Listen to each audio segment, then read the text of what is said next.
कल जो पैराग्राफ हुआ था अंत में तो पढ़ के आगे बढ़ेंगे, जिसमें कहा गुरुदेव ने कि बनना और बिगड़ना ये दो शब्द हैं। बनकर आया है मनुष्य, अब यह अनुभव करना है कि तू अमर का पुत्र है, तुझे अपने पिता की आज्ञा का पालन करना है। उसने तुझे भेजा है आनंद लोक से, आनंद के लिए संसार रूपी उद्यान का आनंद उपभोग कर। उन अज्ञानियों की बातों पर ध्यान न दे जो अपने पिता को भूल उसे अपवाद सुनाते तथा संसार को दुख और पाप का भंडार बनाते। यह न मुसाफिर खाना है और न यह दौलत खाना है।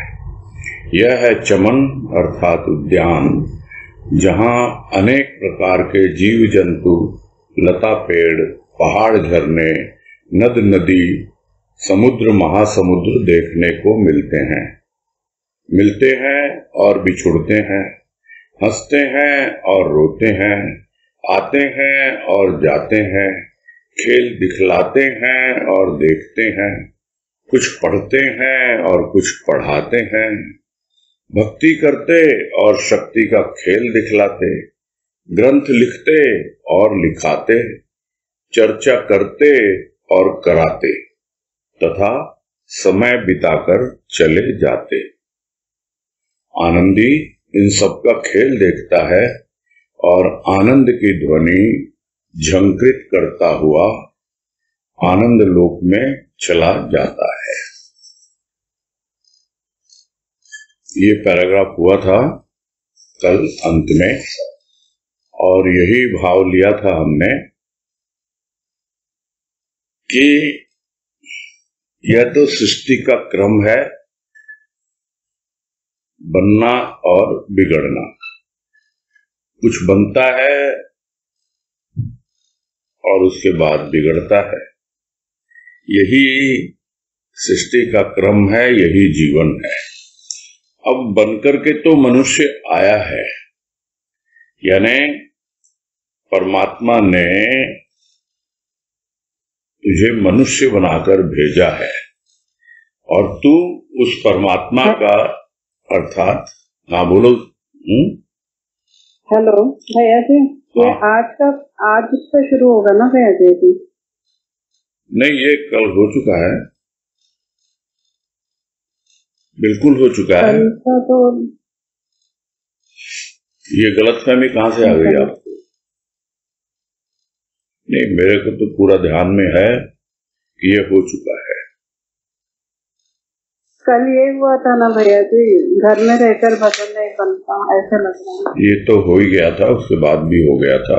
ठीक है भैया जी। किसी और को पूछो, कोई भी हाथ खड़ा करे, हैं? किसको बोलेंगे? हाँ, अजय झुंझुनवाला और भी कई आ गए। अब इतना हाथ खड़ा करने से नहीं होगा। आप अजय झुंझुनवाला, बाकी सबके जो हैंड रेज है सबको नीचे कर दो। जी भैया। हाँ, तो इस पैराग्राफ में यही समझने समझाने की बात है कि परमात्मा ने तुझे भेजा है मनुष्य बनाकर, और तू उस परमात्मा का यानी उस अमर का पुत्र है, और तुझे अपने पिता की ही आज्ञा का पालन करना है। अपनी मनमानी नहीं करनी है, अपने मन से कुछ भी तुमको जीवन में नहीं करना। जैसा वो आदेश, संदेश और निर्देश देता है उसी के अनुसार तुम्हें जीवन जीना है। और किस लिए भेजा है, किस लिए उसकी आज्ञा का पालन करना है? यदि तू ऐसा जीवन व्यतीत करेगा तो तुझे समझ में आएगा कि उसने भेजा है तुझे आनंद लोक से, यानी वो स्वयं तो अमर लोक, आनंद लोक में रहता ही है और तुझे वहीं से उसने भेजा है। और ये संसार रूपी उद्यान उसने सजा रखा है।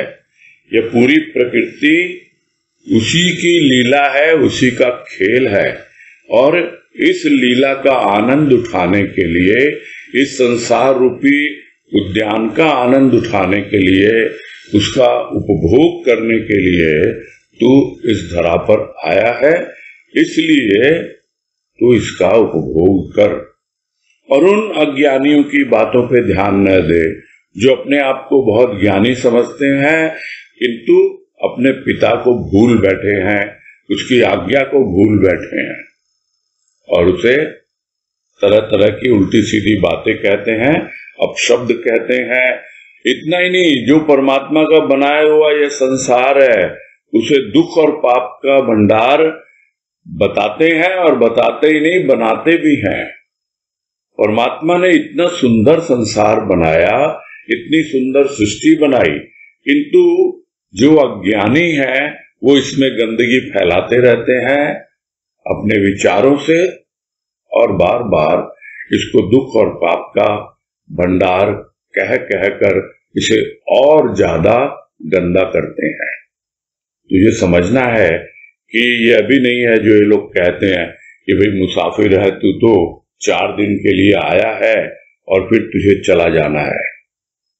चला तो जाना है, पिता के घर वापस लौट के जाना है, उस आनंद लोक में वापस जाना है, किंतु यह कोई मुसाफिर खाना नहीं है, यह उसी का बनाया हुआ एक घर है, जिसको तुझे समझना चाहिए कि न तो ये मुसाफिर खाना है और न ही दौलत खाना है कि खूब दौलत जमा कर लो, जितने पुण्य कर लो, फिर से आओगे तो तुम्हारे ही काम आएंगे। इन सब चीजों में उलझने से कोई फायदा नहीं है।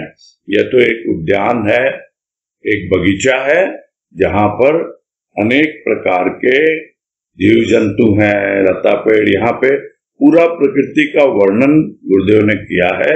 यही सब देखने को मिलता है और इन सब का आनंद उठा, तू प्रकृति का आनंद उठा। और देखते हैं दुनिया में लोग मिलते हैं, बिछुड़ जाते हैं, जब मिलते हैं तो बड़े प्रसन्न होते हैं, खुश होते हैं, और जब बिछुड़ जाते हैं तो रोते हैं, और जब अंतिम समय आएगा तो चले जाते हैं, लोग रोते रह जाते हैं पीछे से, किंतु जाने वाला चला जाता है। और जब कोई आता है तो लोग बड़े प्रसन्न होते हैं, खुश होते हैं। तो यह तो खेल है प्रकृति का। कुछ हैं जो खेल दिखलाते तरह तरह के उल्टे सीधे कार्यों के द्वारा, और कुछ हैं जो खेल देखते हैं, क्योंकि यदि देखने वाला नहीं होगा तो दिखलाने वाला दिखलाएगा किसको। तो यह तो चला आ रहा है सृष्टि में, तू अभी देख भी रहा है कि कुछ पढ़ते हैं, कुछ पढ़ाते हैं, यानी कुछ विद्यार्थी हैं, कुछ शिक्षक हैं, क्योंकि दोनों का जोड़ा है। यदि पढ़ने वाला नहीं होगा तो पढ़ाने वाला कहाँ किसको पढ़ाएगा। उसी तरह है कि खेल दिखलाने वाला उसी को खेल दिखलाएगा जो खेल देखना चाहता है। किंतु कुछ तो ऐसे हैं भक्ति तो कर रहे हैं, किंतु उस भक्ति के भी प्रदर्शन में ही लगे हुए हैं, उस भक्ति की शक्ति का खेल दिखलाने में लगे हुए हैं। अरे भक्ति कर रहे हैं तो शांतिपूर्ण ढंग से भक्ति करो। ये क्यों दिखलाने में लगे, देखो मेरी भक्ति की शक्ति का कमाल, मैंने ये कर दिया, मैंने वो कर दिया, है जो करने वाले कर रहे हैं। और दूसरी ओर देखते हैं कुछ ग्रंथ खुद लिखते हैं, लिखने बैठ गए, और कुछ जो है दूसरों से कह के लिखवाते हैं। जो बात कल भी आई थी कि जो वेद उपनिषद वगैरह इनको श्रुतियां कहा गया है, यानी सुन सुन के लिखा है उन ऋषि मुनियों के आश्रम में जो भी उनके शिष्य रहा करते थे, और कुछ ऋषि मुनियों ने अपने हाथों से लिखा है। तो ये चलता चला आ रहा है, अभी भी लोग लगे हुए हैं इसी में। कुछ चर्चा करते हैं और कुछ कराते हैं, यानी आयोजन करते हैं खुद। कुछ लोग हैं, यदि चर्चा कराने वाले ना हो, यदि भागवत की कथा कोई ऑर्गेनाइज करने वाला नहीं हो, तो फिर कथा कहने वाले कहाँ कथा कहेंगे। वैसे ही है, चर्चा करने वाले तभी करते हैं जब कोई चर्चा कराने वाला हो। इसी प्रकार अपना जीवन यापन करते हुए तरह तरह के लोग इस दुनिया में अपना समय बिताकर चले जाते हैं। तो आनंदी जो है एक दस्ता भाव से इन सबका खेल देखता है कि देखो परमात्मा ने यह जो सृष्टि बनाई थी इसलिए कि भाई यहां जाके आनंद उठाए, किंतु ये तो तरह तरह के उल्टे सीधे कार्यों में संलग्न हो गए और भी न जाने क्या क्या करके अपना जीवन बिता रहे हैं और चले जाते हैं। किंतु आनंदी खेल देखता है, समझता है और वो अपना खुद का भी जानता है कि मुझे तो आनंद में ही अपना जीवन व्यतीत करना है और वो आनंद आनंद आनंद की ध्वनि झंकृत करता हुआ, इन्हीं शब्दों का उच्चारण करता हुआ, आनंद का वितरण करता हुआ पुनः वापस आनंद लोक में चला जाता है। आज कह रहे हैं यहां अनेक तथाकथित धर्म हैं, पंथ हैं, मंदिर हैं, मस्जिद हैं, गिरजे हैं, जहां अपने अपने धर्मों की महानता का तीव्र स्वर में घोष करते हैं, कोष बढ़ाते, रोष करते तथा संतोष की बात ही करते, लेते ही नहीं। इन धर्मों की विशेषता यह कि उन धर्मों का धर्मावलंबी स्वर्ग का अधिकारी हो सकता है, अन्य धर्मावलंबी नहीं। यही नहीं, अन्य धर्मावलंबी उनकी दृष्टि में काफिर है, मलिच्छ है। इनका इष्ट एक होने पर भी झगड़ा रहता है पंथ का। ये दुनिया के धर्म हैं, आनंदी के नहीं। वह इन धार्मिक पचड़ों में फंसने के लिए नहीं आया, वह तो आनंद लेने तथा लुटाने के लिए आया है। सबको नमस्कार, न किसी का तिरस्कार। यहां गुरुदेव जो धर्म के नाम पर खेल चल रहा है और जो उन्होंने आनंद पुष्प पुस्तक के लेख में धर्म है या शिष्टाचार, उसमें बहुत ही विस्तृत रूप से वर्णन किया और गुरुदेव की कृपा से उसका भी विश्लेषण किया गया था जो YouTube पर अवेलेबल है। तो वो जो धर्म है या शिष्टाचार, उसमें भी यही बातें कही गई कि ये जो दुनिया है, यह जो संसार है, यहाँ पर अनेक धर्म है तथा कथित, क्योंकि वास्तविक धर्म नहीं है। वास्तविक धर्म तो एक ही है और वो है सत्य धर्म। तथा कथित धर्म तो अनेक है और फिर धर्म ही नहीं है। उन धर्मों के अनेक पंथ हैं। जैसे आप देख सकते हैं क्रिश्चियन में 2 पंथ तो शुरू से ही है, मुस्लिम में 2 पंथ शुरू से ही है, शिया और सुन्नी। उसी तरह है जैन धर्म में 2 पंथ शुरू से ही है, दिगंबर और श्वेतांबर। उसके बाद भी अनेकों अनेक पंथ बने हैं और उसी के अनुसार इनके मंदिर हैं और मस्जिद हैं और गिरजे हैं, यानी चर्चेज हैं। सबने अपने अपने धार्मिक स्थल बना रखे हैं और वहां से वो अपने धर्मों की महिमा का गान करते हैं। बड़े बड़े लाउड स्पीकर लगा करके न जाने कितने जोर जोर से उसका उद्घोष करते हैं, तीव्र स्वरों में उसके बारे में घोषणा करते रहते हैं, उनका प्रचार करते रहते हैं और इसी में समझते हैं कि हम धार्मिक हैं। वो घोष करते हैं और क्या करते हैं, लोगों में रोष बढ़ाते हैं, यानी गुस्सा पैदा करते हैं, एक दूसरे के प्रति घृणा पैदा करते हैं, क्योंकि इसके द्वारा ही उनका कोष बढ़ता है। कोष यानी रुपया, पैसा, धन दौलत, यानी उनकी तिजोरी भरती है उससे। तो ये तिजोरी भरते हैं, दूसरों में गुस्सा फैलाते हैं और संतोष की खाली बातें ही करते हैं, करने को लेते नहीं है। संतोष यदि ले तो फिर तीव्र स्वर में घोष करने की आवश्यकता ही क्या पड़े। क्यों शोर मचाए कोई? शोर तो वही मचाता है जो भीतर से कमजोर है,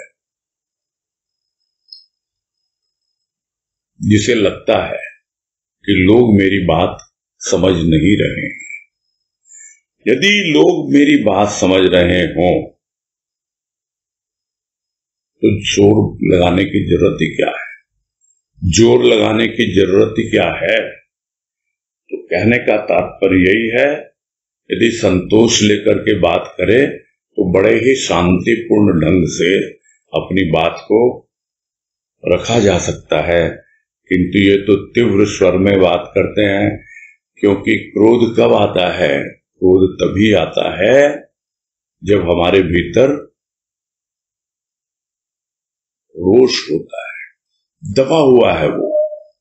और वो क्यों दबा हुआ है? क्योंकि हमें लगता है हम जो कहना चाह रहे हैं वो सामने वाला सुन नहीं रहा है, और यदि सुन भी रहा है तो समझ नहीं रहा है, और तब वो जोर से बोलता है। जहां दिलों में दूरियां होती हैं वहीं जोर से बोला जाता है, और जहां दिलों में नजदीकियां होती हैं वहां पर शब्दों की विशेष आवश्यकता ही नहीं पड़ती, इशारों से ही काम हो जाया करते हैं। यह बात समझनी चाहिए प्राणी को कि क्यों रोष आता है, क्यों नहीं संतोष लेता। बातें करते हैं सब, संतोष लो संतोष लो, किंतु कोई संतोष नहीं लेता। तो साधारण प्राणी की तो बात ही अलग है। ये जो तथाकथित धर्म के ठेकेदार हैं, धर्म के नाम पर इतने इन्होंने पंथ चला रखे हैं, इतने मंदिर मस्जिद गिरजे बना रखे हैं, खाली बातें करते हैं, लेते कुछ नहीं। और सबसे बड़ी विशेषता क्या है इन धर्मों की? यह है कि बस जो हमारे धर्म को मान के चलेगा वही स्वर्ग का अधिकारी हो सकता है, और बाकी नहीं, दूसरे नहीं होंगे। एक समय में यही था, कुछ और नहीं तो पादरी चर्च के बाहर बैठ करके पैसे लेके स्वर्ग का टिकट काटते रहे। ये सब इतिहास में पढ़ा है हम लोगों ने। बस हमारे जो धर्म के मानने वाले हैं, हमारे धर्मावलंबी, वही स्वर्ग के अधिकारी हैं, और हम उनको स्वर्ग की टिकट तक दे रहे हैं, और बाकी की बात छोड़ दो। और दूसरे धर्मावलंबी हैं, वो भी कम नहीं है। उनकी दृष्टि में जो दूसरे धर्मावलंबी है वो सब काफिर है। और यहां इशारा कर रहे हैं गुरुदेव किसकी ओर? मुस्लिम धर्म की ओर। काफिर यानी जो खुदा को नहीं मानते, उनको काफिर कहा जाता है। तो बाकी लोग खुदा को मानते नहीं, एकमात्र मुस्लिम मानते हैं। वो समझते ही नहीं है कि खुदा और भगवान में कोई अंतर नहीं है। उसी तरह जो लोग भगवान को मानते हैं, भले वो हिंदू हो, कुछ और हो, भगवान को मानते हैं, वो उनको क्या कहते हैं? वो उनको मलेच्छ कहते हैं। ये तो मलेच्छ हैं, ये तो मालूम नहीं क्या क्या खाते हैं, पीते हैं, कितनी जीव हत्या करते हैं ये लोग। तो वो उनको काफिर कहते रहे, आप उनको मलेच्छ कहते रहे, उससे क्या होना है? इतना ही नहीं, एक ही इष्ट यदि हो तो भी पंथ का झगड़ा। अब मुस्लिम है तो फिर क्यों झगड़ा है? नहीं, ये शिया है, ये सुन्नी है, शिया सुन्नी का ही झगड़ा है।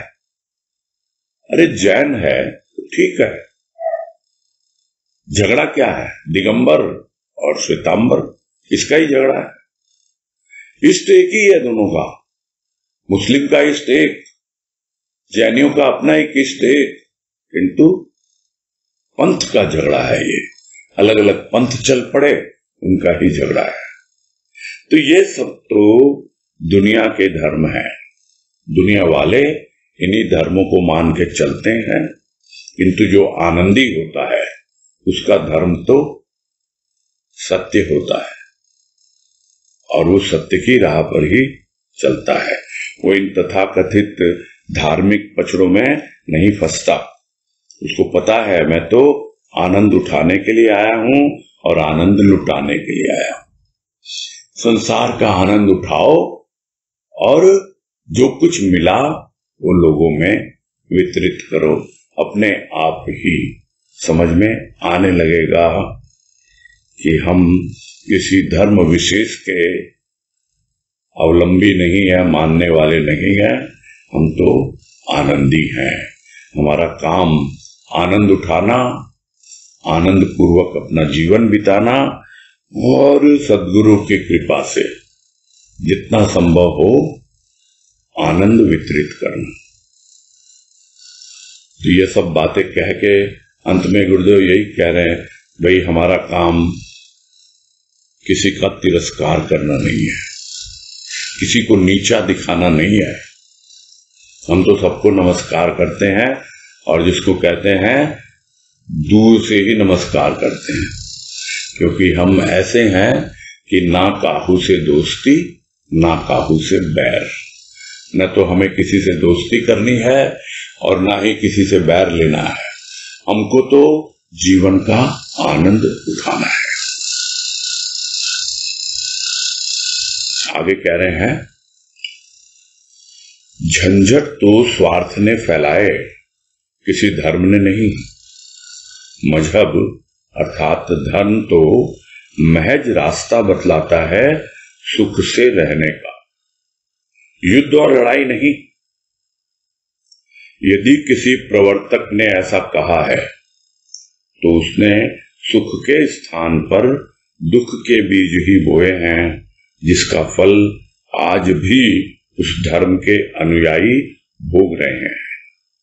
आनंदी का धर्म है आनंद। वह किसी प्रपंच में सम्मिलित नहीं होता, उसकी दृष्टि ही भिन्न होती है। उसके लिए साकार निराकार का प्रश्न ही नहीं, आनंद ही जीवन का मुख्य ध्येय है। पूजा अपने आत्मदेव की, न मंदिर और न मस्जिद। उपदेश क्यों देगा? वह तो अपने अनुभव की बात कहेगा। कोई उसे उपदेश समझे तो समझे।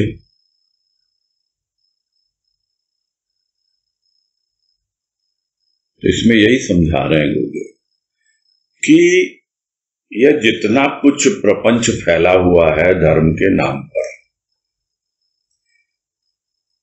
तो यह ऐसा नहीं है कि जो उनके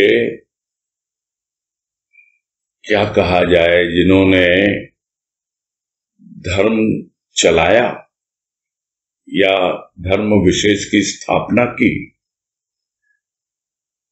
उन्होंने कोई झंझट नहीं फैलाया। ये झंझट तो उनके जो अनुयायी हैं, उस धर्म के जो धर्मावलंबी हैं, उन्होंने स्वार्थ के वशीभूत होकर और अपना स्वार्थ सिद्ध करने के लिए ही वो तरह तरह के प्रपंच और आडंबर में लग गए और तरह तरह से लोगों को बेवकूफ बनाने लगे, लोगों को बरगलाने लगे। ऐसा नहीं है कि जीसस ने कुछ इस ढंग से कोई बात कही हो, किंतु उनके बाद के जो धर्मावलंबी हुए, उन्होंने तरह तरह से उन बातों को तोड़ मरोड़ के और अपने स्वार्थ के वशीभूत उन बातों को गलत सलत ढंग से प्रस्तुत किया है। तो यह जो झंझट पैदा किया गया है धर्म के नाम पर, पंथ के नाम पर, यह किसी धर्म ने नहीं फैलाया है, यह लोगों ने फैलाया है स्वार्थ के वशीभूत होकर। क्योंकि धर्म तो ऐसा है, मजहब तो यही है जो हम लोग गाने में सुनते भी रहते हैं कि मजहब नहीं सिखाता आपस में बैर रखना। तो बैर क्यों है फिर? मजहब तो सीधा रास्ता बतलाता है, चलते जाओ अपनी राह। दूसरों को देखकर या दूसरों को सुखी देखकर तुम दुखी क्यों होते हो? लेकिन यही तो है, प्राणी अपने दुख से उतना दुखी नहीं है जितना कि दूसरों के सुख से दुखी होता है। यही सबसे बड़ी समस्या है। अपना धर्म मान रहे हैं भाई, चलो अपने राह पर, वो तो रास्ता बता रहा है तुम्हें सुख से रहने का, किंतु नहीं, हम तो उनको भी अपने धर्म में शामिल करेंगे। और इसी कारण न जाने कितने युद्ध हुए हैं, कितनी लड़ाइयां हुई हैं, कितना मार काट हुआ है धर्म परिवर्तन के नाम पर। और यदि किसी धर्म के प्रवर्तक ने यह कह दिया हो कि भाई बाकी जो लोग हैं उनको तुम अपने धर्म में लेकर आओ, उनको भी अपने मजहब में शामिल करो, तो अगर ऐसा कहा है तो उसने तो दुख के बीज ही बोए हैं। कि मजहब महज रास्ता बताता है सुख से जीवन यापन करने का, किंतु उनके फॉलोअर्स, उनको मानने वाले उसका फल आज भी भोग रहे हैं, कि उसका फल आज भी भोग रहे हैं। कोई तरक्की नहीं, कोई विशेष उन्नति नहीं, इसी तरह आपस में मार काट में लगे हुए हैं। और आजकल तो हम लोग देख ही रहे हैं कितना ज्यादा टेररिज्म, आतंकवाद धर्म विशेष के नाम पे फैलाया जा रहा है। तो उसका फल कौन भोग रहा है? वो खुद तो भोगते ही हैं, जो भी उनके संपर्क में आते हैं उनको भी स्वाभाविक रूप से उसका फल भोगना पड़ता है। यानी कि जो दुख के बीज बोए गए हैं वो आज फल का रूप ले चुके हैं, और वो फल का रूप ले चुके हैं। उसके अंदर भी न जाने कितने ही बीज एक फल में भरे हुए हैं। और स्वाभाविक है कि वही अवस्था आज चल रही है। उनके अनुयायी भोग रहे हैं, और जो उनके संपर्क में आते हैं उनको भी डायरेक्ट, इनडायरेक्ट, सीधे या परोक्ष रूप से उसके ऊपर प्रभाव पड़ता ही पड़ता है। किंतु जो आनंदी होता है वो तो इन सब किसी प्रकार के धर्म के नाम पर जो प्रपंच चल रहे हैं उसमें शामिल होता ही नहीं है। न तो उसे मंदिर से मतलब, न उसे मस्जिद से मतलब, न उसे साकार से मतलब, न उसे निराकार से मतलब। उसे तो आनंद चाहिए। उसके जीवन का मुख्य ध्येय है आनंद। यदि साकार से मिलता है तो वो समझेगा उसको, किंतु वो समझ जाता है कि साकार का जो आनंद है बहुत थोड़ी देर के लिए है, क्षणिक सुख मिलता है उसमें। फिर निराकार में मिलता है तो भी कुछ हद तक मिलता है, लेकिन वो तो साकार निराकार में उलझता ही नहीं है। वो बाहरी चीजों में नहीं उलझता, भीतरी चीजों में भी नहीं उलझता। जितना भी स्थूल या सूक्ष्म, उन सबको पार करता हुआ वो तो अपने आत्मदेव तक पहुंचता है। वो अपने आत्मदेव की पूजा करता है, और वही उसका मुख्य ध्येय है जीवन का, और उसी में वो आनंद उठाता है। न वो मंदिर में किसी मूर्ति की पूजा करता है, और न ही किसी मस्जिद में जाकर के खुदा की इबादत करता है। तो अब घर बैठे आराम से अपने आत्मदेव को निहारता है, भीतर ही भीतर अनुभव करता है और उसी की पूजा करता है। अब उसे कोई साकार कहे, निराकार कहे, वो इस पे दिमाग नहीं लगाता है। और जो भी उसको अनुभव मिलता है उस अनुभव को लोगों में वितरित करता है। लोग उसे उपदेश समझें। उपदेश क्यों देगा? गुरुदेव कहते हैं उपदेश क्या देश दिखला पाए, वाणी में कहा। तो देश कौन दिखलाएगा? देश तो दिखलाएगा अनुभव। जैसे जैसे अनुभव की बातें होती हैं और वो अनुभव यानी गुरुदेव का अनुभव जो उन्होंने इन पुस्तकों में, इन लेखों में, अपनी वाणियों में, प्रवचनों में जो कुछ भी वर्णन किया है जिनका, वो अनुभव जब हमारा अनुभव बन जाता है वही हमारे लिए नया हो जाता है।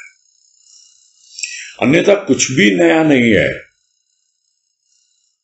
बीवी जी ने तो कहा चारों वेद बन गई वाणी तेरे भाव की, यानी गुरुदेव की वाणी चारों वेद बन गई। तो वेद तो बड़े पुराने हैं, नया तो कुछ है नहीं। तो नया क्या है फिर? किसी से बात करो, किसी को समझाओ, बुझाओ, हाँ भाई हमारी सत्संग तो बोलते ही है। और कम से कम मैंने तो इसका अनुभव बहुत बार किया है कि भाई साहब आपकी सत्संग में नया क्या है? उनको तो कुछ नया लगता नहीं है। तो यही कहना पड़ता है, करो तो जानो। करोगे तो अनुभव मिलेगा। सिर्फ बातें बनाने से कोई अनुभव नहीं मिलता है। तो गुरुदेव कोई बातें नहीं बना रहे हैं, वो तो अपना अनुभव शेयर कर रहे हैं। वो कोई उपदेश नहीं दे रहे। लोग यदि समझें कि उपदेश दे रहे हैं, वो उनकी अपनी समझ है। आगे कह रहे हैं, संकीर्ण हृदय वाला आनंदी पुरुष नहीं होता। वह दूसरे आनंदी पुरुषों के अनुभव से लाभ उठाने की इच्छा रखता है। उसे न स्तुति प्रसन्न कर सकती है और न निंदा अप्रसन्न। आनंदी है, आनंद उसके रोम रोम में रमा हुआ है। वहां स्तुति निंदा का प्रवेश नहीं। ये दोनों ही कष्टदायक, एक अभिमान बढ़ाती तथा दूसरी क्रोध अशांति। दोनों अवस्थाओं का रक्त पर असर पड़ता है। मन अशांत होने का अवसर होता है। अतः आनंदी आनंद में मग्न वह इन दोनों अर्थात निंदा स्तुति पर ही ध्यान नहीं देता। तो पहले गुरुदेव ने यह कहा कि उसके लिए साकार निराकार का प्रश्न नहीं है, और अब कह रहे हैं कि वो निंदा स्तुति पर बिल्कुल भी ध्यान नहीं देता है। और उसी को समझा रहे हैं कि जो संकीर्ण हृदय वाला है वो उसी को प्रेफर करेगा, यानी उसी के आगे पीछे घूमेगा या उसी को अपना समझेगा जो उसकी स्तुति कर रहा है, यानी प्रशंसा कर रहा है। वैसा प्राणी संकीर्ण हृदय वाला है। वो आनंदी पुरुष नहीं होता है, क्योंकि वो हमेशा स्तुति, अपनी प्रशंसा सुनना चाहता है। और जो अपनी प्रशंसा सुनना चाहता है वो ज्यादा से ज्यादा क्या करता है, जरा देखूं कि दूसरे की प्रशंसा हो रही है तो क्यों हो रही है। तो उनके अनुभव से लाभ उठाने की थोड़ी बहुत इच्छा रखता है वो, ताकि उसकी भी प्रशंसा हो, किंतु बहुत ही संकीर्ण हृदय है उसका, इसलिए वो आनंदी पुरुष नहीं बन पाता है। जबकि आनंदी पुरुष उसे न तो स्तुति प्रसन्न करती है और न ही निंदा उसे अप्रसन्न करती है। उसके लिए तो निंदा स्तुति दोनों ही इस दुनिया का खेल है। वो दोनों से ही अप्रभावित रहता है, कोई प्रभाव नहीं पड़ता उस पर, क्योंकि उसके रोम रोम में तो आनंद ही आनंद रमा हुआ है। उसके हृदय में आनंद, उसकी आत्मा में आनंद, उसके रक्त में आनंद प्रवाहित हो रहा है, और वही रक्त रोम रोम तक पहुंचता है और रोम रोम में ही उसके आनंद रमा हुआ है। तो वहां पर किस तरह से निंदा स्तुति प्रभावित करेगी? यदि हमें निंदा स्तुति प्रभावित करती है तो समझ लेना चाहिए कि अभी हम आनंदी पुरुष नहीं हैं। नहीं तो जहां आनंद होता है वहां पर निंदा स्तुति फटकती ही नहीं है पास में, और यदि आती भी है तो प्रभाव नहीं डाल पाती है। भले कोई निंदा करता रहे उस पर प्रभाव नहीं पड़ेगा, भले कोई प्रशंसा करता रहे उसका प्रभाव नहीं पड़ेगा, क्योंकि साधारण प्राणी के साथ क्या होता है वो उसने अनुभव किया हुआ है।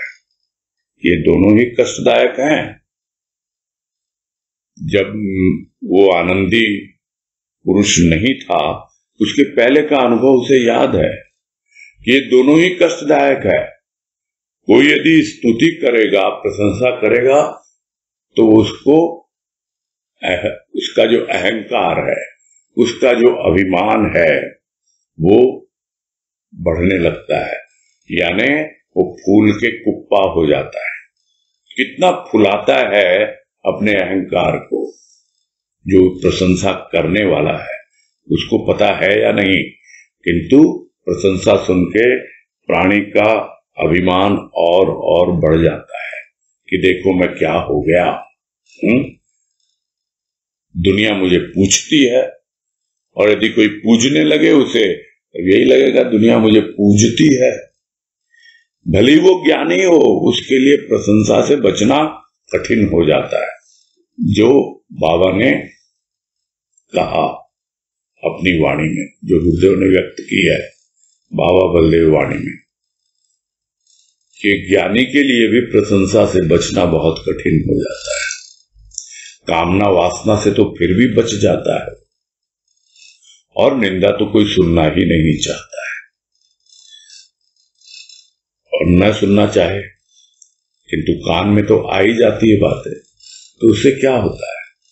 उससे क्रोध आता है, क्योंकि वो भी अहंकार को ठेस पहुंचाता है। एक अहंकार को बढ़ाता है और एक अहंकार को शुद्ध करता है, उसे ठेस पहुंचाता है। इसलिए क्रोध आता है और अशांति आती है। यानी निंदा और स्तुति, इन दोनों का जो संपर्क है सीधा सीधा अहंकार से है। यह यदि समझ में आ जाए तब मालूम पड़े कि हाँ भाई, यदि मैं आनंदी हूं तो मेरा अहंकार है कहां? मेरा काम तो आनंद में रहना है।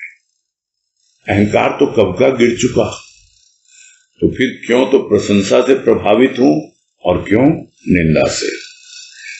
तो ये दोनों जो अवस्थाएं हैं, चाहे वो अभिमान हो, चाहे क्रोध और अशांति हो, तो रक्त पर तो असर पड़ता ही है।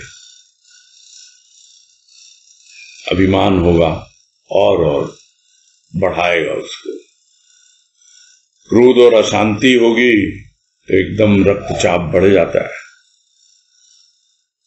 और मन जैसे जैसे अशांत होता चला जाता है उसको समझ में आता है कि भाई अब मेरा मन अशांत होने का अवसर ढूंढ रहा है इस निंदा और स्तुति के माध्यम से। इसलिए वो वापस अपने खोल में, अपने आनंद में पहुंच जाता है और उसी आनंद में मगन रहता है। तो इन दोनों पर उसका ध्यान जाता ही नहीं है, और ये दोनों प्रभावहीन हो जाती हैं, यानी निंदा और स्तुति कोई प्रभाव नहीं डाल पाती है। आगे कह रहे हैं, अभागा प्राणी प्रभात में पक्षियों का कलरव सुनकर आनंद नहीं लेता। पक्ष और विपक्ष में अपनी शक्ति का अपव्यय करता है। संध्या हुई, पक्षी अपने नीड़ में आनंद कलरव करते हुए विश्राम करते हैं। जो कुछ उन्हें अर्थात पक्षियों को प्राप्त हुआ उसी में संतोष कर संतोष शांति से निद्रा की गोद में आराम करते हैं। और इधर यह विधाता की श्रेष्ठ कृति मनुष्य मध्य रात्रि तक अथक परिश्रम कर रहा है धन उपार्जन के लिए। न जाने कितनी इसकी क्षुधा है, लालसा है कि संध्या के पश्चात भी न आनंद से अपने प्रभु को पुकारता है और न विश्राम लेता है। सुख से उसे निद्रा भी नहीं आती। रात्रि में स्वप्न देखता है, कारण तन तो थक गया, किंतु मन की चंचलता तथा व्यथा दूर न हुई। और यहां पुनः यही सब बातें समझाते रहते हैं गुरुदेव कि एक साधारण प्राणी है जो अभागा है। अभागा इसलिए है क्योंकि आनंद होते हुए भी वो उस आनंद की अनुभूति नहीं कर पा रहा है। सुबह उठता है, पक्षियों का कलरव सुनकर उससे भी आनंद नहीं लेता। वो तो दिन भर पक्ष विपक्ष में जो भी परमात्मा ने उसे शक्ति दी है उसको बर्बाद करता रहता है। यानी तर्क वितर्क में कभी इस पक्ष की बात करेगा, कभी उस पक्ष की बात करेगा, कभी ऐसे तर्क रखेगा, कभी वैसे भी तर्क करेगा। तो इन्हीं सब में अपना पूरा दिन व्यतीत कर देता है।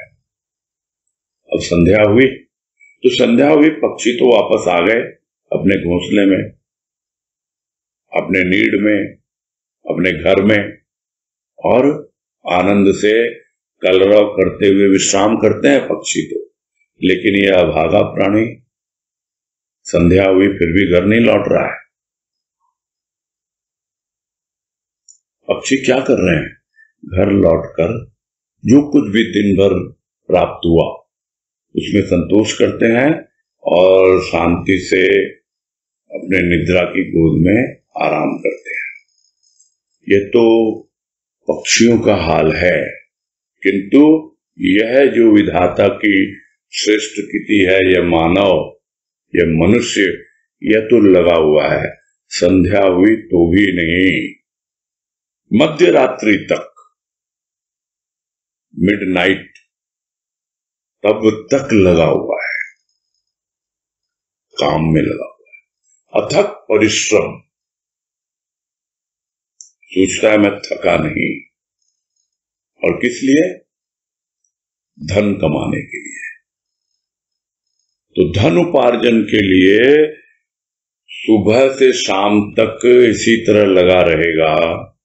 पक्षियों का कलरव सुन के आनंद नहीं मनाता।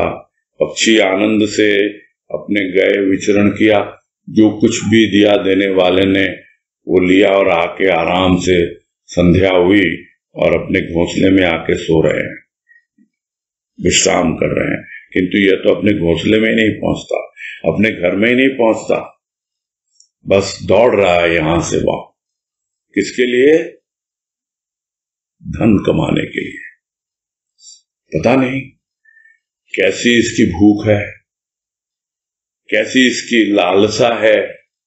यानी ऐसी एक भीतर में ये कर लूं, वो कर लूं, ये तो इन सब चीजों में इतना उलझा हुआ है कि संध्या हो गई फिर भी घर लौटने का नाम नहीं है। उसके पश्चात भी न तो अपने प्रभु को याद करता है। अरे प्रभात हुई तो प्रभात की प्रभा में यदि प्रभु को याद किया तो संध्या के समय भी कम से कम उसे पुकारता, याद करता। न उसे, उसका तो भगवान यही रुपया पैसा है, इसी में लगा हुआ है। तो न तो अपने प्रभु को पुकारता है और न ही शांति से विश्राम लेता है, संतोष लेता है। थक जाता है शरीर, तो शरीर तो निढाल हो जाता है, किंतु सुख से उसे नींद भी नहीं आती है। मन दौड़ता रहता है, रात भर स्वप्न देखता रहता है, क्योंकि मन तो चंचल है। मन में न जाने अभी भी कितनी क्षुधा है, लालसा है, ये कर लूं, वो कर लूं, इतना पैसा कमा लूं, ऐसा घर हो, ऐसी गाड़ी हो, ऐसा रहन सहन हो, इस तरह बच्चों को करूं, इसको ऐसा करूं, उसको वैसा करूं। यानी यही सब स्वप्न रोज रोज देखते देखते पूरा जीवन उसका निकल जाता है। तो एक एक दिन का हिसाब किया जाए। यहाँ एक दिन का हिसाब समझा रहे हैं गुरुदेव, और ये बातें बहुत बार होती रहती हैं कि हम रोज रात को सोने के पहले कम से कम 5 मिनट 10 मिनट शांति से बैठ के अपने प्रभु को याद करें, और यह पूरे दिन भर का लेखा जोखा लें कि हमने क्या किया है दिन भर। तब मालूम पड़ेगा कि हमारा आज का दिन कैसा बीता, और यदि हमें कुछ कमी लगती है तो उसे अवश्य ही अगले दिन हम पूरा करें। इस प्रकार अपने आप को अपडेट किया जाता है। यानी डेट तो बदल गई, किंतु हम अपडेट नहीं हुए। अगला दिन फिर आएगा, हम यदि वही करते रहे तो फिर हमने अपने आप को अपडेट कहाँ किया। अपने आप को अपडेट करने का मतलब ही यही है कि रोज रोज अपने को देखें, सुने और समझें कि हमारे मन की चंचलता, हमारे मन की व्यथा कुछ कम हुई है या नहीं हुई है।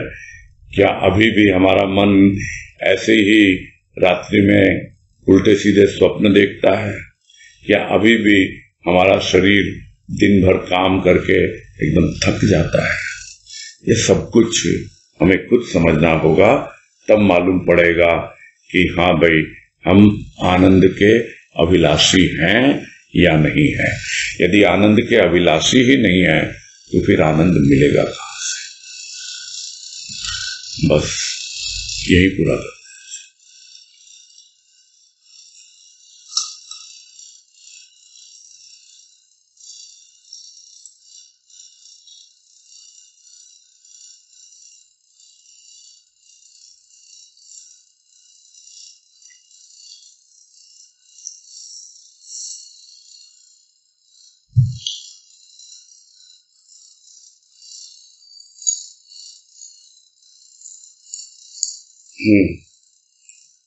हल्का फुद्दार दीजिए।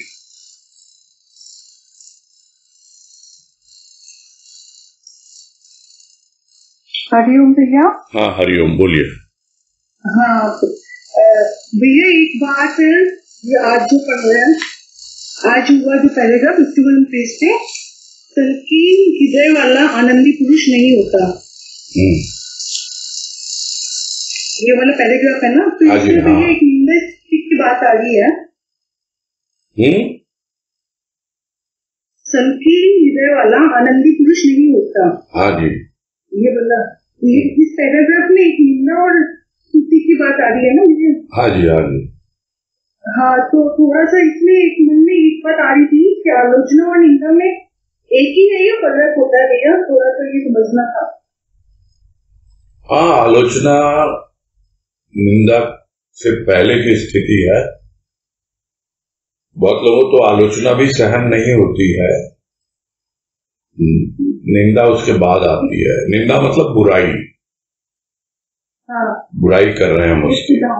हाँ, और आलोचना जो होती है वो तो बहुत बार निष्पक्ष भी होती है, लेकिन बहुत बार जो होती है सापेक्ष भी होती है, यानी कि बायस्ड हो जाते हैं हम मान लेते हैं कि ये तो ऐसा ही आदमी है, और फिर उसी बेसिस पे हम उसकी आलोचना करते हैं।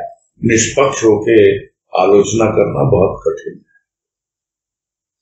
और जब हमें लगता है कि ये हमारी सुन नहीं रहा, हमारी आलोचना का भी इस पर कोई असर नहीं हो रहा, तो फिर हम उसकी निंदा में लग जाते हैं।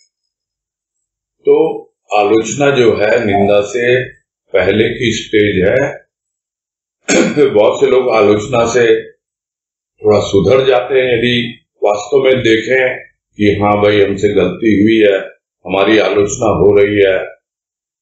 बहुत बार तो जो बायस्ड होते हैं यानी पक्षपाती होते हैं, वो गलती करे या न करे कोई, उनका काम सिर्फ आलोचना करना और उसके बाद निंदा करना, तो वो सब संकीर्ण हृदय वाले होते हैं। जहां उनका काम बनता होगा वहां पे वो उसकी स्तुति करेंगे, प्रशंसा करेंगे, चापलूसी करेंगे अपना काम बनाने के लिए, और जहां काम बनता नहीं होगा तो फिर उनकी आलोचना करेंगे और फिर निंदा करेंगे। तो यही है जीवन, यही बता रहे हैं, वो सब संकीर्ण हृदय वाले हैं।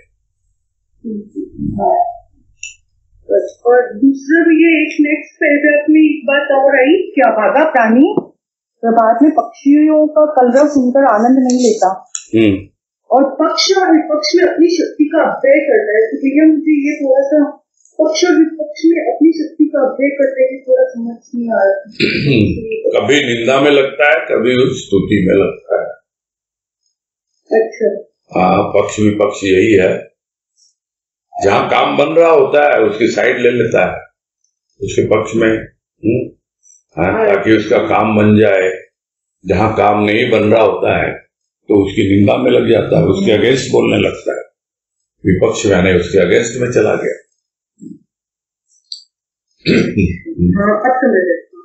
ठीक है, थैंक यू। हाँ, हरिओम हरिओम। हाँ, नेक्स्ट उमा।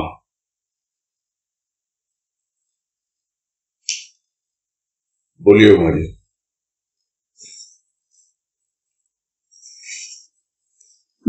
प्रणाम भैया। हाँ, नमस्कार, बोलिए। नमस्कार। जैसे आज आपने बताया कि जो आनंदी पुरुष हैं वो साकार और निराकार में से भी परे की अवस्था है, मतलब वो अपने आत्मदेव में ही लीन रहते हैं। हाँ। तो मुझे भैया जैसे आनंद और समाधि से परे की स्थिति है क्या? जैसे समाधि से अभी हम लोग समाधि पढ़ रहे हैं, तो आनंद जो है वो सर्वोपरि है, समाधि से परे है, ये स्थिति है क्या? जैसे कल भी परसों आपने बताया था कि मन बुद्धि चित अहंकार से भी परे है। हाँ, आनंद की अनुभूति जब हो जाए तो वहाँ फिर और कोई स्थिति ही नहीं होती है। हाँ जी। तो कल बात आई थी, कल आप थे कि नहीं मालूम नहीं।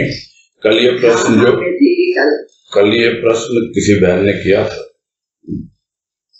कि समाधि क्या आनंद के पहले की स्थिति है? बिल्कुल, इसी सीरियल में लिखा गया है, इसीलिए कि अच्छा। हाँ, समाधि आनंद के मतलब आनंद सर्वोपरि है, आनंद की अवस्था। हाँ जी, सर्वोपरि। और वो आनंद, वो आत्मानंद की बात यहाँ कर रहे हैं। यहाँ जिस आनंद की बातें हो रही है वो आत्मानंद की बातें हो रही है, जिसको गुरुदेव ने स्पष्ट कहा है कि हम चाहते हैं आत्मानंद का प्रसार, यानी वो आनंद जो आत्मा में है और जो आत्मदेव की पूजा में लगा रहता है, उसकी भक्ति में लगा रहता है, तो स्वाभाविक है वो भक्ति उसकी चाहे साकार से शुरू हो फिर निराकार में आए या जैसे भी आए, उसको उससे सरोकार नहीं होता है। उससे साकार निराकार से कोई सरोकार नहीं है, वो अपना आगे बढ़ता है और उसका ध्येय क्या है? आत्मदेव, वहां पहुंचना है। उसके पहले उसको समाधि की अनुभूति हो या ना हो, उसके लिए भी वो बॉदर नहीं करता है। उसका लक्ष्य तो सीधा आनंद तक पहुंचना है। अच्छा। हाँ जी, तो हर अवस्था में आनंद की अवस्था ही सर्वोपरि है। हाँ जी, हाँ, मतलब बिल्कुल। ठीक है, प्रणाम भैया, धन्यवाद। हाँ, हरिओम। अंजू हरलाल का।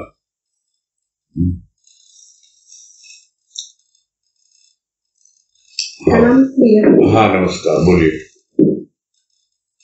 2-3 दिन पहले ये जीव और शिव की बात चली थी, तो उसमें आपने कहा था कि मंगल में और कल्याण में, मंगल और कल्याण का क्या फर्क है?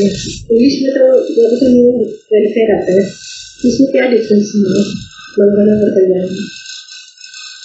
नहीं, उस पे बात आई भी थी ना कि जिस तरह हम कहते हैं मंगल मतलब शुभ,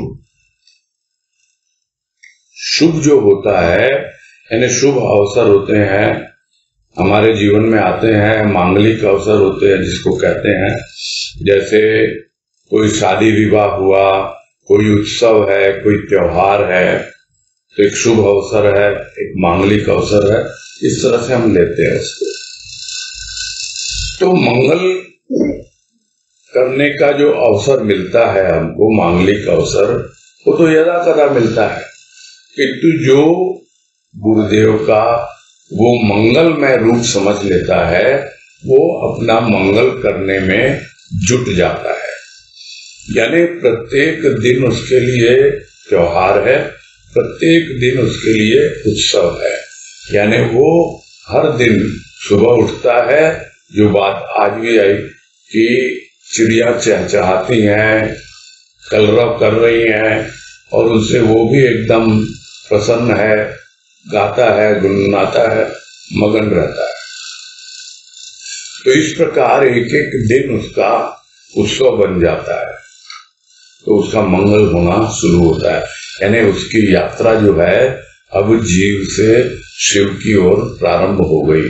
गुरुदेव तो सभी का कर रहे हैं मंगल, गुरुदेव तो सभी का कल्याण कर रहे हैं, सभी को आनंद दे रहे हैं, किंतु जो उससे लाभ उठाता है, उसको समझता है, वही समझ पाता है कि हाँ अब मैं जीव नहीं, मैं शिव की ओर आगे बढ़ रहा हूं, और यह विश्वास उसके भीतर जमने लगता है। जो गुरुदेव ने इस लेख में कहा कि तू विश्वास कर कि तू जीव नहीं, तू शिव है। खाली बोलने से तो विश्वास नहीं होता ना, अनुभव करने से होता है, और वो अनुभव की शुरुआत जो होती है मंगल होने से होती है। जिस दिन पूरी तरह है कल्याण हो जाएगा, यानी पूरी तरह से जो कुछ भी निरर्थक है हमारे अंतःकरण में, यानी हमारे सूक्ष्म प्रकृति में पूरी तरह है जो शुद्ध हो जाएगा। शिव क्या करता है? जो निरर्थक है उसको नष्ट करता है, उसको भस्मीभूत कर देता है। वैसे ही है कल्याण, उसी में है कि जो निरर्थक है वो गुरुदेव कर रहे हैं भस्मीभूत, उसको नष्ट कर रहे हैं, और हम अनुभव करते हैं कि हाँ अब मुझे विश्वास हो रहा है कि मैं जीव नहीं हूं, मैं शिव।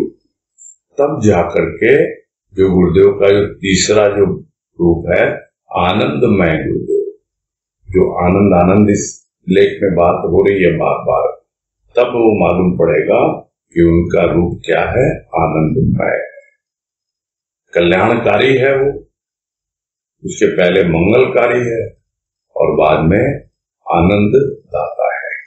यानी तीनों रूप। तो हमें यह विश्वास होना चाहिए और उस विश्वास के वशीभूत होकर उसका आधार लेकर हम इस यात्रा में आगे बढ़ें, जीव से शिव और शिव के बाद बिल्कुल आनंदमय कोश तक पहुंच जाए। ये है सब बातों का सार। आशा स्पष्ट हुआ होगा आपको? हाँ भैया, एक का प्रश्न मेरा। हाँ बोलिए। हाँ, जैसे अभी आनंद की बातें सुनते हैं तो मन में बहुत जानते कि हम भी वो अवस्था तक पहुंचे। हाँ जी। तो जैसे आपने लास्ट में कहा कि अभिलाषी है कि नहीं, अभिलाषी तो है भैया, और ऐसा लगता है कि अभी तो हमारी यात्रा शुरू हुई है और अभी दिल्ली बहुत दूर है, तो लेकिन भैया रास्ते में उसके लिए दिल्ली दूर नहीं है, दिल्ली है दिल वालों की, है ना। हाँ, आपका दिल होना चाहिए, फिर कहीं कोई प्रॉब्लम नहीं है। हाँ, ये सब जो बताते रहता है ना गुरुदेव कि वो अभागा प्राणी है जो इस प्रकार से जीवन व्यतीत कर रहा है, और यदि हमें लगे नहीं हम तो ऐसे जीवन व्यतीत नहीं कर रहे, हम तो सुबह उठते हैं बड़े प्रसन्नचित्त होकर, पक्षियों का कलरव सुनते हैं, हम भी बड़े आनंदित हो जाते हैं, और रात को सोते हैं तो बड़े इत्मीनान से एकदम रिलैक्स होके, और हमें कोई ऐसा नहीं है कि नींद नहीं आ रही है और उल्टे सीधे स्वप्न आ रहे हैं। सब अपने आप आजमा सकते हैं। और दिन भर कैसा गया हमारा, क्या हमने दिन भर एकदम उमंग उत्साह उल्लास की तरह कि आज तो उत्सव है ये, पूरा एक दिन उत्सव की तरह मनाना। उत्सव का मतलब ये नहीं कि हो अल्लाह मचाओ, शोरगुल करो, मतलब आप खिले खिले हो, प्रसन्न चित्त हो, और नहीं तो आपका जीवन बुझा बुझा, मुंह लटका हुआ और एकदम ढीलम ढाल, इस तरह के आपके हाल समझ में आता है खुद को, है ना? तब मालूम पड़ेगा कि हाँ, हम आनंद के अभिलाषी ही नहीं हैं, हम विश्वास रखते हैं सद्गुरु की बात पर कि हाँ भाई, तुम भी आनंदी पुरुष बन सकते हो, और उसकी यात्रा में हम निकल पड़े, ये मालूम पड़ता है। तब दिल्ली दूर नहीं है, दिल में जाओ, वो दिल में अपने आप ही मिल जाएगा। ये जो ये गदगद भाव आता है ना उसके प्रति, जब मतलब हाँ जी, जैसे अभी भजन ही गाते हैं तो पहले तो गाते नहीं थी, तो अभी मतलब अभी गाने लग गए, हारमोनियम बजाने लगी, तो ऐसे गदगद जो भाव आता है ना मन में, हाँ, तो क्या उसमें जो खुशी मिलती है, क्या वो आनंद की अवस्था है? देखो गा के मिलता है ना। देखो कल भी परसों भी रोज रोज बात हो रही है, ये रोज रोज अपनी बातें हो रही हैं इसमें, कि कोई भी चीज यदि बाहर की स्थिति परिस्थिति पर यानी स्थूल पर आधारित है तो उसमें आनंद तो है, लेकिन उस क्षण का वो आनंद है, उस क्षण को हमको पकड़ना है, उस आनंद की अनुभूति को हमें और बढ़ाना है। और उसका रास्ता गुरुदेव ने बताया कि आप उस अनुभव को पकड़िए और उस अनुभव को और जिए भीतर ही भीतर, तब आपका आनंद और आगे बढ़ेगा, है ना? ठीक है, हाँ हाँ, हरिओम, हाँ हरिओम। आज ये कुसुम लता माहेश्वरी को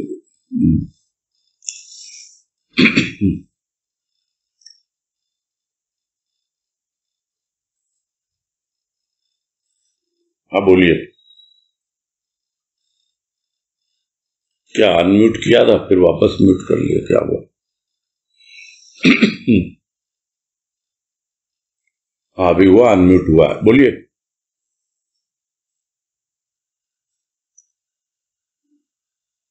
बोलिए कुसुम लता जी। फिर बंद हो गया। चलो फिर अब ज्यादा समय है नहीं ना, हाँ बोलिए, जल्दी से बोलिए।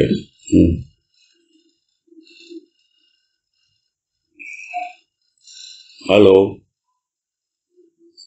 फिर वो हो गया। चलो कोई बात नहीं, आपको हाँ कुछ समझने में भूल हो रही है, अनम्यूट करते हैं और फिर वापस म्यूट दबा देते हैं। खैर चलो पूरा करते हैं हम, हैं? ठीक है फिर। हाँ हरिओम, हाँ हरिओम, हरिओम, हरिओम सबको, सबको हरिओम, सबको हरिओम।